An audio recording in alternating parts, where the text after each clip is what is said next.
ബീച്ചിലെത്തിയിട്ടും ജെനി കുറേ നേരമായി ഒന്നും മിണ്ടുന്നില്ല എന്ന് കണ്ടപ്പോൾ പാച്ചു അവളോട് ദേഷ്യപ്പെട്ടു. ജെനി ഒന്നും മിണ്ടാതെ വീണ്ടും കടലിലേക്ക് നോക്കിയിരുന്നു. ഇവൾക്കിതെന്തു പറ്റി? അഞ്ജു ബേബി പാച്ചുവും മുഖത്തോട് മുഖം നോക്കി. അവളുടെ ഇടം വല്ലോ അവളുടെ മുന്നിലുമായി 3 പേരും ഇരുന്നു.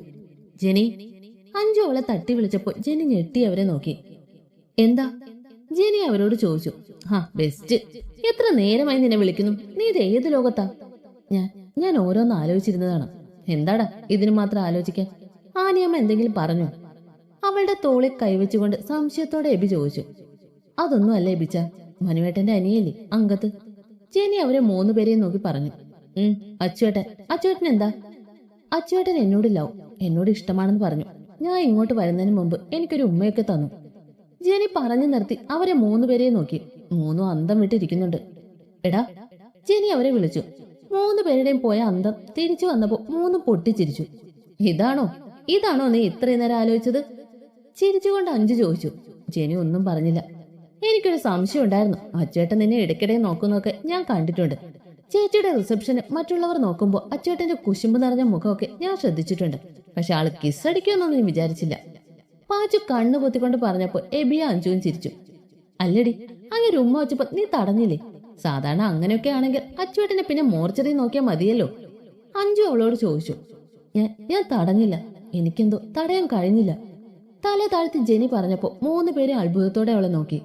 ജെനിടാ, എനിക്കറിയില്ലടാ. അച്ചുവേട്ട അടുത്ത് വരുമ്പോഴേ ഞാൻ ആകെ തളർന്നു പോകുന്നു. തടയാൻ പോലും പറ്റുന്നില്ല. എനിക്കറിയില്ല, കയ്യും കാലും ഒക്കെ വിറയ്ക്കുന്നു. ജെനി നിസ്സഹായതയോടെ പറഞ്ഞപ്പോ 3 പേരും അവളെ നോക്കി. Do you love him? Abi അവളോട് ചോദിച്ചു. ജെനി എബിയെ നോക്കി. പാച്ചുവിനെ അഞ്ജുവിനെ നോക്കിയപ്പോ അവരുടെ മുഖത്തും അതേ ചോദ്യമാണ്. ഐ ഡോണ്ട് നോ, ബട്ട് എനിക്ക് മനസ്സിലാവുന്നില്ല. അച്ചുവേട്ടന്റെ സാമീപ്യം കൊണ്ട് എന്റെ ഹൃദയമിടിപ്പ് കൂടുന്നതും എനിക്ക് എതിർക്കാൻ കഴിയാത്തതും എനിക്ക് അച്ചുവേട്ടനെ ഇഷ്ടമായത് കൊണ്ടാണ്. അറിയില്ല എനിക്ക്. ജെനി അവരെ നോക്കി പറഞ്ഞു. നീ അറിയാതെ നീ അച്ചുവേട്ടനെ സ്നേഹിക്കുന്നുണ്ടെന്ന് ഞാൻ പറഞ്ഞാൽ? പാച്ചു അവളോട് ചോദിച്ചു. ഹേയ് നോ, ഞാൻ സ്നേഹിക്കുന്നില്ല. എങ്ങനെയാടാ ഞാൻ? കണ്ടുമുട്ടി അന്ന് തുടങ്ങിയ അടിയാണ്. ഞാനെങ്ങനെ? വഴക്കിട്ട് അച്ചുവേട്ടന്റെ ഉള്ളിൽ നീ കയറിയ പോലെ നിന്റെ ഉള്ളിലും അച്ചുവേട്ടൻ ഉണ്ട് ജെനി. നീ അത് അറിഞ്ഞില്ലെന്ന് മാത്രം. അച്ചുവേട്ടന്റെ സാമീപ്യം പോലും നിന്നെ തളർത്തുന്നത് അതുകൊണ്ടാണ്. ഞാൻ കണ്ടിട്ടുണ്ട്. അച്ചുവേട്ടനെ കാണുമ്പോൾ നിന്റെ കണ്ണിലൊരു പ്രത്യേക തിളക്കം. അത് നീ മനസ്സിലാക്കിയിട്ടില്ല. എപ്പോഴും നിങ്ങൾ തമ്മിൽ വഴക്കാകുന്നത് കൊണ്ട് നീ ഇതൊന്നും ശ്രദ്ധിച്ചില്ല. പക്ഷെ നമ്മൾ വർഷങ്ങളായി ഒരുമിച്ചുള്ളവരാണ്. ഞങ്ങൾക്ക് നിന്റെ ചെറിയ മാറ്റം പോലും മനസ്സിലാവും. നീ അറിയാതെ തന്നെ നീ അച്ചുവേട്ടനെ സ്നേഹിച്ചു തുടങ്ങിയിട്ടുണ്ട് ജെനി. അവളെ നോക്കി എബി പറഞ്ഞപ്പോ പാച്ചു അഞ്ജു അത് ശരിവെക്കുന്ന പോലെ തലയാട്ടി. ജെനി ഒന്നും മിണ്ടാതെ ഇരുന്നു. അച്ചുവേട്ടന്റെ പ്രസൻസ് പോലും എന്നിൽ ഉണ്ടാക്കുന്ന മാറ്റങ്ങൾ പ്രണയം കൊണ്ടാണെങ്കിൽ എനിക്കത് വേണ്ട. ഒരിക്കലും അച്ചുവേട്ടന്റെ പ്രണയത്തിന് എനിക്ക് അർഹതയില്ല. എടാ വേണ്ട, ശരിയാവില്ല. ഇനി അങ്ങനെ എന്റെ ഉള്ളിൽ ഒരു ഇഷ്ടമുണ്ടെങ്കിൽ അത് അവിടെ തന്നെ കിടക്കട്ടെ. ജെനി അവരെ 3 പേരെയും നോക്കിക്കൊണ്ട് പറഞ്ഞു. എന്തുകൊണ്ട് നിനക്ക് അർഹതയില്ല എന്നാണ് നീ പറയുന്നത്? പാച്ചു അവളോട് കലിപ്പിച്ചു വെച്ചു. സോൾവ് ചെയ്യാൻ പറ്റുന്ന കാര്യങ്ങൾ പോലും ഊതി വീർപ്പിച്ച് ഡിവോഴ്സ് വാങ്ങുന്ന ഭാര്യ ഭർത്താക്കന്മാരെ നമ്മൾ കണ്ടിട്ടില്ലേ? ആ സമയത്ത് ഒരാളെ കൊന്നവളാണ് ഞാൻ. എന്നെ പോലെ ഒരു കൊലപാതകയാണോ അച്ചുവേട്ടന്റെ ജീവിതത്തിലേക്ക് ചെല്ലേണ്ടത്? ജെനി അവരോട് ചോദിച്ചു. അതൊന്നും പറയാതിരുന്നാ പോരെ? അഞ്ജു അവളോട് പറഞ്ഞു. അതിന് മറുപടിയായി ജെനി ഒന്ന് പുഞ്ചിരിച്ചു. എത്ര കാലം പറയാതിരിക്കും അഞ്ജു? പല നാൾ കള്ളൻ ഒരു നാൾ പിടിയില്ലെന്നാണ്. ഒരിക്കലും എല്ലാവരും അറിയും. ആ ദിവസം ഇപ്പൊ എന്നെ സ്നേഹിക്കുന്നതിനേക്കാൾ കൂടുതൽ അച്ചുവേട്ടൻ എന്നെ വെറുക്കും. വെറുതെ എന്തിനാ ഞാൻ കാരണം ഒരാളുടെ ജീവിതം തകർക്കുന്നത്? അതൊക്കെ നിന്റെ തോന്നലാണ് ജെനി. സത്യങ്ങളെല്ലാം അറിഞ്ഞിട്ടും അച്ചുവേട്ടൻ നിന്നെ സ്നേഹിക്കുകയാണെങ്കിൽ നീ അച്ചുവേട്ടന്റെ ജീവിതത്തിലേക്ക് പോയില്ലേ? പാച്ചുവിന്റെ ചോദ്യത്തിന് ജെനിക്ക് മറുപടി ഉണ്ടായിരുന്നില്ല. പറയ് ജെനി, എബി അവളോട് ചോദിച്ചു. നിനക്കൊക്കെ തോന്നുന്നുണ്ടോ എല്ലാം അറിഞ്ഞാലും എന്നോട് സ്നേഹം കാണുമെന്ന്? ഇല്ലടാ, എല്ലാം അറിഞ്ഞ അച്ഛനും അമ്മയും പോലെ എന്നെ വെറുക്കും. സ്വന്തം മകനെ ഒരു കൊലപാതകയെ കൊണ്ട് കെട്ടിക്കാൻ ഒരച്ഛനും അമ്മയും തയ്യാറാവില്ല. ഒരു കൊലപാതകയെ ജീവിതത്തിലേക്ക് ക്ഷണിക്കാൻ ഒരാളും തയ്യാറാകില്ല. സത്യങ്ങൾ അറിഞ്ഞ ഈ കാണുന്ന മുഖം ആവില്ല അവർക്കൊന്നും. ഒന്ന് നിർത്തുന്നുണ്ടോ നീ? കൊലപാതകി ഒരാളെ കൊല്ലുന്നതൊക്കെ തെറ്റ് തന്നെയാണ്, സത്യമാണ്. പക്ഷെ 10 വയസ്സ് മാത്രം പ്രായമുള്ള ഒരു കൊച്ചു കുഞ്ഞിന് പിച്ചി ചിന്തി അവനെ കൊന്നുകളഞ്ഞ തെറ്റായിട്ട് ഞങ്ങൾക്ക് ആർക്കും തോന്നില്ല. മരണം പോലും അവനുള്ള ചെറിയ ശിക്ഷയാണ്. അവളുടെ സംസാരം കേട്ട് ദേഷ്യം വന്ന പാച്ചു അവളോട് ദേഷ്യത്തോടെ പറഞ്ഞു. നോക്ക് ജെനി, എല്ലാം നീ അച്ചുവേട്ടനോട് പറയും. എല്ലാം തുറന്നു പറഞ്ഞിട്ടും അച്ചുവേട്ടൻ നിന്നെ സ്നേഹിക്കുകയാണെങ്കിൽ പിന്നെ എന്തിനു നീ ആ സ്നേഹം കണ്ടില്ലെന്ന് നടിക്കണം? അഞ്ജു അവളോട് പറഞ്ഞു. ജെനി, ഒരാളെ കൊന്നു എന്ന് പറഞ്ഞ എല്ലാവർക്കും ഒരു ദേഷ്യമൊക്കെ തോന്നും. അത് സ്വാഭാവികമാണ്. പക്ഷെ എന്തിനു കൊന്നു എന്നറിഞ്ഞ തീരുന്ന ദേഷ്യമേ ഉണ്ടാവും. വിനയനെ നീ കൊന്നത് നമ്മുടെ കിങ്ങിണി അവൻ നശിപ്പിച്ചത് കൊണ്ടാണ്. കുരുന്ന് ജീവനാണെന്ന് പോലും നോക്കാതെ അവളെ ഇല്ലാതാക്കി അവനെ കൊന്നത് എന്തിനെന്നറിഞ്ഞ് നിന്നോട് തോന്നുന്ന ദേഷ്യമെല്ലാം മാറും ജെനി. എബി അവളോട് പറഞ്ഞു. ജെനി 3 പേരെ മാറി മാറി നോക്കി. തുറന്നു പറയാത്ത പ്രണയെന്നും മനസ്സിന്റെ വിങ്ങലാവും ജെനി. അതിന് വിധിയെ പഴിച്ചിട്ട് കാര്യമുണ്ടാവില്ല. നീ തന്നെ ആലോചിച്ച് തീരുമാനിക്കേ. അച്ചുവേട്ടനോട് എല്ലാം പറയണോ വേണ്ടേ എന്ന്. എല്ലാം പറഞ്ഞിട്ട് അച്ചുവേട്ടന്റെ പ്രണയം നിന്നെ തേടിയെത്തുന്നുണ്ടെങ്കിൽ അതൊരിക്കലും കണ്ടില്ലെന്ന് നടിക്കരുത്. ചിലപ്പോ അച്ചുവേട്ടൻ സ്നേഹിക്കുന്ന പോലെ നിന്നെ സ്നേഹിക്കാൻ ആർക്കും കഴിയില്ല. അവളുടെ തോളിൽ തട്ടിക്കൊണ്ട് പാച്ചു പറഞ്ഞു. കുറച്ചു സമയം അവളുടെ ഉള്ളിൽ മൗനം നിറഞ്ഞു നിന്നു. ജെനി എല്ലാം ഒരു തവണ കൂടി ആലോചിച്ചു. അച്ചു അവളോട് പറഞ്ഞതും അവളുടെ കൂട്ടുകാർ അവളോട് പറഞ്ഞതും എല്ലാം അവളുടെ മനസ്സിലൂടെ കടന്നുപോയി.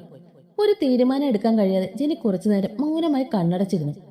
ഞാൻ എല്ലാം പറയാം അച്ചുവേട്ടനോട്. ഏറെ നേരത്തെ നിശബ്ദതയ്ക്ക് ശേഷം ജെനി അവരോട് പറഞ്ഞപ്പോ 3 പേരുടെ ചുണ്ടിലും പുഞ്ചിരി വിരിഞ്ഞു. പോവാം നമുക്ക്. ഇരുന്നിടത്ത് നിന്ന് എണീറ്റുകൊണ്ട് ജെനി ചോദിച്ചു. പോവാം. ജെനിയെ അഞ്ചു അവളുടെ വണ്ടിയിൽ കയറി. ഹെബിയും പാച്ചു അവരുടെ ബൈക്കും എടുത്ത് ജെനിയുടെ വീട്ടിലേക്ക് പോയി. നീ പോയില്ലേ ചേച്ചി? വീട്ടിലേക്ക് കയറിയ ജെനി സെറ്റിയിലിരിക്കുന്ന ജാനിയെ കണ്ട് ചോദിച്ചു. ഇല്ല, തമ്പുരാട്ടിയെ കണ്ടിട്ട് പോവാന്ന് കരുതി. അവളെ നോക്കി ചുണ്ടുകൊട്ടി ജാനി പറഞ്ഞു. പാച്ചു ഹെബി അഞ്ചു അച്ചുവിനെ നോക്കിയപ്പോ അവൻ പുഞ്ചിരിയോടെ ജെനിയെ നോക്കി ഇരിക്കുവാണ്. അത് കണ്ട് 3 പേരും പരസ്പരം നോക്കി പുഞ്ചിരിച്ചു. ഞങ്ങൾ ഇപ്പൊ വരാം, വാടാ. അവരെയും വിളിച്ച് ജെനി മുകളിലേക്ക് കയറാൻ തുനിഞ്ഞു. ജെനി. മഹിയുടെ ദേഷ്യത്തോടെയുള്ള വിളി കേട്ടപ്പോ ജെനി സ്റ്റെയറിൽ നിന്നും ഇറങ്ങി. മഹിയുടെ ദേഷ്യം കണ്ടപ്പോ ജെനി ഒന്ന് പേടിച്ചു.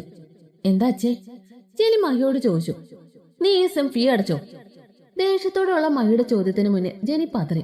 അവളുടെ പതർച്ച അച്ചുവും ശ്രദ്ധിച്ചു. മഹിയുടെ ശബ്ദം ഉയർന്നപ്പോ വസുവും സീതയും എല്ലാം അടുക്കളയിൽ നിന്ന് വന്നു. മുറിയിലിരിക്കുകയായിരുന്ന ചന്ദ്രനും വന്നു. പറയ് ജെനി. മഹിയുടെ ശബ്ദം വീണ്ടും ഉയർന്നു. അച്ഛ തന്നെയല്ലേ എനിക്ക് പൈസ തന്നത്? ജെനി മഹിയുടെ മുഖത്ത് നോക്കാതെ പറഞ്ഞു. പൈസ ഞാൻ തന്നു, എന്നിട്ട് നീ അടച്ചോ? ജെനി മൂളിയതും മഹിയുടെ കൈകൾ അവളുടെ കവളിൽ പതിഞ്ഞു. അച്ചുവും ജാനിയും മാനും ഇരുന്നിടത്ത് നിന്ന് എണീറ്റു. ചന്ദ്രനും സീതയും വസും പകച്ചുകൊണ്ട് അവരെ നോക്കി. പാച്ചു എബി അഞ്ചും നിറകണ്ണുകളോടെ ജെനിയെ നോക്കി. അച്ഛ ആദ്യമായി തല്ലിയത് കൊണ്ട് ജെനിയുടെ കണ്ണുകളും നിറഞ്ഞു. മുഖത്ത് നോക്കി കള്ളം പറയുന്നു. നിന്റെ കോളേജിൽ നിന്ന് വിളിച്ചിരുന്നു. നീ എന്താ ഫീ അടയ്ക്കാത്തെന്ന് ചോദിച്ചോണ്ട്. ഫീ അടയ്ക്കാൻ അല്ലെങ്കിൽ പിന്നെ എന്റെ കയ്യിൽ നിന്ന് പൈസ വാങ്ങിയത് എന്തിനാ പറയാൻ? മഹി വീണ്ടും അവളെ അടിച്ചു. അടിയുടെ ശക്തി ജെനിയുടെ ചുണ്ട് പൊട്ടി രക്തം വന്നിരുന്നു. അച്ഛി വേണ്ട. ജാനി മഹിയെ തടയാൻ ശ്രമിച്ചു. മാറി നിൽക്ക് ജാനി. എനിക്കറിയണം എന്റെ കയ്യിൽ നിന്ന് ഇവള് കള്ളം പറഞ്ഞ് പൈസ വാങ്ങിയത് എന്തിനാണെന്ന്. അവളുടെ ആവശ്യങ്ങൾക്കെല്ലാം പൈസ കൊടുക്കുന്നില്ലേ? പിന്നെയും കള്ളം പറഞ്ഞു വാങ്ങേണ്ട കാര്യം എന്താണ്? പറയൂ ജെനി. അവളുടെ നേർക്ക് മഹി വീണ്ടും കൈ ഉയർത്തിയപ്പോഴേക്കും ചന്ദ്രൻ തടഞ്ഞു. ഇനി അടിക്കരുത് മഹി. ഇനിയും തല്ലുകൊള്ളേണ്ടെങ്കിൽ പറഞ്ഞു കൊടുക്ക് ജെനി. വാസു അവളുടെ മുമ്പിലേക്ക് വന്നുകൊണ്ട് പറഞ്ഞു. ജെനി എല്ലാവരെയും ഒന്ന് നോക്കി. നിറ കണ്ണുകളോടെ പുഞ്ചിരിച്ചുകൊണ്ട് പാച്ചുവിനെ എബിയ അഞ്ജുനെയും നോക്കി. ഞാൻ പറഞ്ഞില്ലേ, പലനാൾ കള്ളം ഒരു നാൾ പിടിയാവുമെന്ന്. ഇപ്പൊ എങ്ങനെയുണ്ട് കണ്ടില്ലേ? നിറഞ്ഞ കണ്ണുകൾ തുടയ്ക്കാതെ ചിരിച്ചുകൊണ്ട് അവൾ പറയുന്നത് കേട്ടപ്പോ പാച്ചു എബിയ അഞ്ചു അവളെ കെട്ടിപ്പിടിച്ചു. ഇവര് ചോദിച്ചതിന് ഉത്തരം പറഞ്ഞു കൊടുക്കേണ്ടത് നിങ്ങളാണ്. ഞാനൊന്ന് പുറത്തു പോട്ടെ. നിങ്ങൾ ഇവരോട് എല്ലാം പറഞ്ഞു കഴിയുമ്പോഴേക്ക് ഞാൻ വരാം. അവരിൽ നിന്നും അകന്നു മാറി ജെനി പറഞ്ഞു. ജെനിടാ. പാച്ചു അവളെ വിളിച്ചു. എനിക്കൊന്നുമില്ലടാ. എല്ലാം എന്ന് പറഞ്ഞ എല്ലാം ഇവരോട് പറയണം. എന്റെ പുറകെ വരണ്ട. കുറച്ചു സമയം ഒറ്റയ്ക്കിരിക്കണം എനിക്ക്. അവരോട് പറഞ്ഞ് ജെനി തിരിഞ്ഞു നിന്നു. അച്ഛയുടെ ചോദ്യത്തിന് ഇവര് മറുപടി പറയും. എനിക്ക് കൂടുതൽ നേരം സംസാരിക്കാൻ കഴിയുന്നില്ല. കവിളൊക്കെ നല്ല വേദനയുണ്ട്. നിറ കണ്ണുകളോടെ പുഞ്ചിരിച്ചുകൊണ്ട് അവള് പറഞ്ഞപ്പോ മഹിയുടെ കണ്ണുകളും നിറഞ്ഞു. എല്ലാവരെയും നോക്കി. അവളെ തന്നെ നോക്കി നിൽക്കുന്ന അച്ചുവിനെയും നോക്കി നനുത്ത പുഞ്ചിരി സമ്മാനിച്ച് നിറഞ്ഞ കണ്ണുകൾ തുടച്ച് ജെനി പുറത്തേക്ക് ഇറങ്ങി. അവളുടെ വണ്ടിയെടുത്ത് പോയി. ഒരുപാട് സംശയങ്ങളോടെ അവൾ പറഞ്ഞ വാക്കുകളുടെ പൊരുൾ മനസ്സിലാവാതെ എല്ലാവരും പാച്ചുവിനെയും എബിയ അഞ്ചുവിനെയും നോക്കി. ഞാൻ എന്റെ മോളെ. മഹി തലയ്ക്ക് കൈകൊടുത്ത് സെറ്റിയിലിരുന്നു. പാച്ചു എബി അഞ്ചുവും ജെനി പോയ വഴിയെ നോക്കി അങ്ങനെ തന്നെ നിന്നു. കുറച്ചു സമയത്തേക്ക് ആരും ഒന്നും മിണ്ടിയില്ല. അച്ചുവിന്റെ മനസ്സ് മുഴുവൻ നിറക്കണ്ണുകളോടെ അവനെ നോക്കി ചിരിച്ച ജെനിയായിരുന്നു. പാച്ചു, അവളെ ഒന്ന് വിളിക്കാൻ നമുക്ക്. എവിടെയാണെന്നെങ്കിലും അറിയാലോ. എബി പാച്ചുവിനോട് പറഞ്ഞു. പാച്ചു അവനെ നോക്കി ഒന്ന് മൂളി. പിന്നെ ഫോണെടുത്ത് ജെനിയെ വിളിച്ചു. എന്താടാ, എടുക്കുന്നില്ലേ അവള്? അഞ്ചു അവനോട് ചോദിച്ചു. ഇല്ല, എടുക്കുന്നില്ല. പാച്ചു സങ്കടത്തോടെ പറഞ്ഞു. പാച്ചു എബി അഞ്ചു മഹിയുടെ അടുത്ത് ചെന്നിരുന്നു. മഹിയച്ചേ. പാച്ചു മഹിയെ വിളിച്ചു. മഹി അവരെ തല ഉയർത്തി നോക്കി. പാച്ചു മഹിയോട് എന്തോ പറയാൻ തുനിഞ്ഞതും അവന്റെ ഫോൺ അടിച്ചു. ജെനിയാവൂ എന്ന് കരുതി അവൻ ഫോൺ പെട്ടെന്ന് എടുത്തു. ആരാടാ, ജെനിയാണോ? എബി അവനോട് ചോദിച്ചു. എബിയുടെ ചോദ്യം കേട്ടപ്പോൾ എല്ലാവരും അവരെ നോക്കി. അല്ല, ആനിയമ്മയാണ്. പാച്ചു അവിടെ ഇരിക്കുന്നവരെ ശ്രദ്ധിക്കാതെ ഫോൺ അറ്റൻഡ് ചെയ്തു. ആനിയമ്മ? അവിടെ ഉണ്ടല്ലോ. അത് മതി. ഞങ്ങൾ വിളിച്ചിട്ട് അവൾ ഫോൺ എടുത്തില്ല. അത് കുറച്ച് കഴിഞ്ഞ് ഞങ്ങൾ അങ്ങോട്ട് വരാം. അപ്പൊ പറയാം. ഞങ്ങൾ വരുന്നതിന് മുമ്പ് അവൾ ഇങ്ങോട്ട് വരുവാണ് ആനിയമ്മ പറയണേ. ശരി, വെക്കുക. പാച്ചു ഫോൺ വെച്ച് തിരിഞ്ഞു നോക്കിയപ്പോൾ എല്ലാവരും അവനെ സംശയത്തോടെ നോക്കി നിൽക്കുന്നു. ആരാ പാച്ചു ഈ ആനിയമ്മ? ഞങ്ങൾ അറിയാതെ എന്താ നിങ്ങൾക്കിടയിൽ നടക്കുന്നത്? പാച്ചുവിനോട് ജാനി കുറച്ച് ദേഷ്യത്തോടെ തന്നെ ചോദിച്ചു. എല്ലാം പറയാം, എല്ലാം പറയാൻ പറ്റിയ സമയം ഇത് തന്നെയാണ്. പിന്നെ അതിനു മുമ്പ് ജെനി എവിടെയും പോയിട്ടില്ല. അവൾ ബത്ലഹേമിലാണ്. അത് പറയാനാണ് ആനിയമ്മ വിളിച്ചത്. ബത്ലഹേം? ആനിയമ്മ തെളിച്ച് പറയാം. പാച്ചു അവരെ എല്ലാവരെയും നോക്കി. അവരെല്ലാം ആകാംക്ഷയോടെ അവനെ തന്നെ നോക്കിയിരിക്കുവാണ്. ബത്ലഹേം ടൗണിൽ നിന്ന് 1/2 കിലോമീറ്റർ ഉള്ളിലേക്ക് പോയാലുള്ള അനാഥ അഗതി മന്ദിരമാണ്. അവിടെയുള്ള മദർ, അതായത് സിസ്റ്ററമ്മയാണ് ഞങ്ങളുടെ ആനിയമ്മ എന്ന ആനി ഫിലിപ്പ്. നിങ്ങൾക്ക് എങ്ങനെ അത്? പാച്ചു പറഞ്ഞപ്പോ മഹി അവനോട് ചോദിച്ചു. 1 വർഷമായി ഞങ്ങളും അവിടുത്തെ അംഗങ്ങളെ പോലെയാണ് അച്ഛേ. പുഞ്ചിരിച്ചുകൊണ്ട് പാച്ചു പറഞ്ഞപ്പോൾ എല്ലാവരും ഞെട്ടി അവരെ നോക്കി. നീ എന്തൊക്കെയാടാ പറയുന്നത്? എല്ലാം വിശദമായിട്ട് തന്നെ പറയാം. അതിനു മുമ്പ് അച്ഛയുടെ കയ്യിൽ നിന്ന് എന്തിനു പൈസ വാങ്ങിയെന്ന് അറിയണ്ടേ? അതിന്റെ കൂടെ നിങ്ങൾ ആരും കാണാതെ പോയ മറ്റൊരു ജെനിയുണ്ട്. അടിയുണ്ടാക്കി നടക്കുന്ന ജെനിയല്ല, പാർട്ട് ടൈം ജോലിക്ക് പോയി സമ്പാദിക്കുന്ന ജനനി. എല്ലാവരും പകച്ചുപോയി. അവരുടെ അമ്പരപ്പ് അവരുടെ മുഖത്തു നിന്നും പാച്ചു, എബി, അഞ്ചും വായിച്ചെടുത്തു. ജോലിക്ക്? ജെനി? വാസുവിനും മഹിക്കും വാക്കുകൾ കിട്ടുന്നുണ്ടായിരുന്നില്ല. എന്തോ അവരുടെ കണ്ണുകൾ നിറഞ്ഞു തുടങ്ങി. അവരുടെ മാത്രമല്ല, അവിടെയുള്ള അച്ചുവിന്റെയും ജാനിയുടെയും മനുവിന്റെയും സീതയുടെയും ചന്ദ്രന്റെയും എല്ലാം.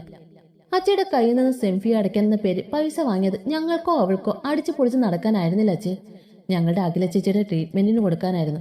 2 ദിവസം ജോലി ചെയ്താലും അത്രയും പൈസ കിട്ടില്ല എന്നറിയാവുന്നത് കൊണ്ടാണ് അച്ഛയുടെ കയ്യിൽ നിന്ന് വാങ്ങിയത്. സെംഫി എന്ന പേര് അച്ഛയുടെ കയ്യിൽ നിന്ന് വാങ്ങാമെന്നത് അവളുടെ തന്നെ വാശിയായിരുന്നു. ഞങ്ങൾ തടഞ്ഞിട്ടും അവൾ സമ്മതിച്ചില്ല. അച്ഛയുടെ കയ്യിൽ നിന്ന് വാങ്ങിയ പൈസ അന്ന് വൈകുന്നേരം തന്നെ ഞങ്ങൾ 4 പേരും ബത്ലഹേമിൽ പോയി ആനിയമ്മയുടെ കയ്യിൽ കൊടുത്തു. അച്ഛ അറിയുന്നതിന്റെ മുമ്പ് ഫീ അടയ്ക്കാൻ വേണ്ടി ചേച്ചിയുടെ കല്യാണത്തലേന്ന് വരെ ഞങ്ങൾ 4 പേരും ജോലിക്ക് പോയച്ചേ. ഇന്ന് കൂടി ജോലിക്ക് പോയ ഫീ അടയ്ക്കാനുള്ള പൈസ കിട്ടും. അപ്പൊ നാളെ അവൾക്ക് ഫീ അടയ്ക്കാമായിരുന്നു. പക്ഷെ അതിനു മുമ്പ് പാച്ചു പറഞ്ഞു നിർത്തി അവരെ നോക്കി. കേട്ടതൊന്നും വിശ്വസിക്കാൻ പറ്റാതെ ഇരിക്കുകയായിരുന്നു അവരെല്ലാം. വാസു ഒരു താങ്ങിന് മഹിയെ പിടിച്ചിട്ടുണ്ട്. എന്ത് ജോലിക്കാടാ മക്കളെ നിങ്ങൾ പോയത്? ഞങ്ങളോട് ചോദിച്ചാ പോരെ, എന്തിനാ നിങ്ങൾ ജോലിക്ക്? നിറഞ്ഞ കണ്ണുകളോടെ മഹി അവരോട് ചോദിച്ചു. മഹിയുടെ ചോദ്യം കേട്ടപ്പോൾ പാച്ചു, എബി, അഞ്ചും പുഞ്ചിരിച്ചു. ഞങ്ങൾക്ക് വേണ്ടി നിങ്ങൾ എല്ലാവരും ആവശ്യത്തിൽ കൂടുതൽ ചിലവാക്കുന്നില്ലേ? ഇനി ഇതിനും കൂടെ നിങ്ങളെ ബുദ്ധിമുട്ടിക്കാൻ തോന്നിയില്ല.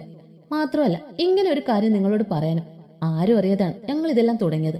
അങ്ങനെ തന്നെ മുന്നോട്ട് പോകാൻ തന്നെ തീരുമാനിച്ചു. പിന്നെ ജോലി, ഞാനും എബിയും കാറ്ററിങ്ങിന് പോകാറുണ്ട്. കാറ്ററിംഗ് ഇല്ലാത്ത ദിവസം ഏതെങ്കിലുമൊക്കെ കടയിൽ സെയിൽസ്മാൻ ആയിട്ടും. അഞ്ചുവും ജെനി ചില കമ്പനികൾക്ക് പ്ലാൻ വരച്ചു കൊടുത്തും ഇന്റീരിയർ ഡിസൈൻ പറഞ്ഞു കൊടുത്തും സമ്പാദിക്കുന്നു. പിന്നെ ജെനി നന്നായി പാടുന്നതുകൊണ്ട് ചില കല്യാണ പാർട്ടിക്കൊക്കെ പാടാൻ പോകാറുണ്ട്. ജെനി പാടുമ്പോൾ അഞ്ചു അവിടെ തന്നെ ആങ്കറായി നിൽക്കാറുണ്ട്. കഴിഞ്ഞ ദിവസം അമ്മ ചോദിച്ചില്ലേ ജെനിയോട് അവൾ എവിടെ നിന്നാണ് കുക്കിംഗ് പഠിച്ചതെന്ന്? ഞങ്ങൾ 4 പേരും ടൗണിൽ നിന്ന് മാറി ഒരു കടമുറി വാടകയ്ക്കെടുത്ത് ചെറിയ തട്ടുകട നടത്തുന്നുണ്ട്. രാത്രി 11:30 മുതൽ പുലർച്ചെ 3 വരെ. രാത്രിയിലെ യാത്രക്കാർക്ക് വേണ്ടി. ചരക്ക് ലോറികളുടെ ഡ്രൈവർമാർക്കെല്ലാം അതൊരു ആശ്വാസമാവുമെന്ന് ഞങ്ങൾക്ക് തോന്നി. അതിനുവേണ്ടി അവൾ പഠിച്ചതാണ് കുക്കിംഗ്. ദൈവം സഹായിച്ച് ഞങ്ങൾ അവിടെയും വിജയിച്ചു. അങ്ങനെ പുലർച്ചെ വരുന്നത് കൊണ്ടാണ് ജെനി മാത്രമല്ല ഞങ്ങൾ ഓരോരുത്തരും ഉച്ച വരെയൊക്കെ കിടന്നുറങ്ങുന്നത്. അല്ലാതെ ഉറക്കഭ്രാന്തൊന്നുമല്ല. പിന്നെ ഈ ഐഡിയ എല്ലാം ജെനിയുടെ ആയിരുന്നു. അവളുടെ ഒരു ആഗ്രഹത്തിനും ഞങ്ങൾ ഇതുവരെ എതിര് നിന്നിട്ടില്ലാത്തതുകൊണ്ട് ഞങ്ങൾക്ക് സന്തോഷമായിരുന്നു. ആദ്യമൊക്കെ കുറച്ച് ബുദ്ധിമുട്ടുണ്ടായിരുന്നെങ്കിലും ഇപ്പൊ ഞങ്ങൾ 4 പേരും ചെയ്യുന്ന ഓരോ ജോലി ആസ്വദിച്ചാണ് ചെയ്യുന്നത്. പാച്ചു പറഞ്ഞ് അവരെ എല്ലാം നോക്കി. അവരുടെ എല്ലാം മുഖഭാവം എന്താണെന്ന് പോലും അവർക്ക് മനസ്സിലായില്ല. സങ്കടമാണോ ദേഷ്യമാണോ എന്നൊന്നും മനസ്സിലായില്ല. ഇനി ഞങ്ങളിങ്ങനെ ജോലിക്ക് പോകുന്നത് എന്തിനാണെന്ന് അറിയണ്ടേ? നേരത്തെ പറഞ്ഞ അഖില ചേച്ചി ആരാണെന്ന് അറിയണ്ടേ? ആനിയമ്മയെ എങ്ങനെ പരിചയപ്പെട്ടു എന്നൊക്കെ അറിയണ്ടേ നിങ്ങൾക്ക്? എബി അവരെ എല്ലാവരെയും നോക്കി ചോദിച്ചപ്പോൾ അവരെല്ലാം വേണ എന്ന പോലെ തലയാട്ടി. അവരെ നോക്കി എബി പറഞ്ഞു തുടങ്ങി. അഖില ചേച്ചി ഞങ്ങളുടെ കുട്ടിക്കുറുമ്പിയായിരുന്ന കിങ്ങിണിയുടെ അമ്മ. ഒരു ദിവസം ബീച്ചിലിരിക്കുമ്പോഴാണ് കിങ്ങിണിയെ ഞങ്ങൾ ആദ്യമായി കണ്ടത്. ബലൂണിന് വേണ്ടി അമ്മയുടെ തല്ലി പിടിക്കുന്ന ഒരു കുറുമ്പി പെണ്ണ്. ഭയങ്കര ക്യൂട്ടായിരുന്നു കാണാൻ. ഒരു വൈറ്റ് ഫ്രോക്കൊക്കെ ഇട്ട് ഒരു മാലകക്കുട്ടിയായിരുന്നു അപ്പോൾ കിങ്ങിണി. ആ ഓർമ്മയിൽ എബിയെ അഞ്ചും പാച്ചും പുഞ്ചിരിക്കുന്ന കണ്ട് അവരെ എല്ലാവരും അത്ഭുതത്തോടെ നോക്കി. കുട്ടികളുമായി അധികം അടുക്കാത്ത ജെനി കിങ്ങിണിയെ തന്നെ നോക്കിയിരിക്കുന്ന കണ്ട് ഞങ്ങൾക്കൊക്കെ അത്ഭുതമായിരുന്നു. എബി ആ ദിവസത്തെ ഓർമ്മയിലേക്ക് പോയി. എടാ, ആ കുട്ടി എന്ത് ക്യൂട്ടാണെന്ന് നോക്കിയേ. കിങ്ങിണിയെ തന്നെ നോക്കിക്കൊണ്ട് ജെനി പറഞ്ഞു. കൊള്ളാലോ, നമുക്കൊന്ന് ആ കുട്ടിയെ പരിചയപ്പെടാം.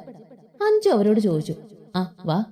ജെനി ഇരുന്നിടത്തൊന്ന് ചാടി എണീറ്റു. അവളുടെ ആവേശം കണ്ട് അവരെല്ലാം അവളെ നോക്കി. എന്താടാ? അല്ല, കുട്ടികളുമായി അധികം അടുപ്പം കാണിക്കാതെ നീ തന്നെയാണോ എന്ന് നോക്കിയതാ. അറിയില്ലടാ, പക്ഷെ ആ കുട്ടിയോടെന്തോ പ്രത്യേക ഇഷ്ടം തോന്നുന്നു. അമ്മയോട് തല്ലുപിടിക്കുന്ന കിങ്ങിണിയെ തന്നെ നോക്കിക്കൊണ്ട് ജെനി അവരോട് പറഞ്ഞു.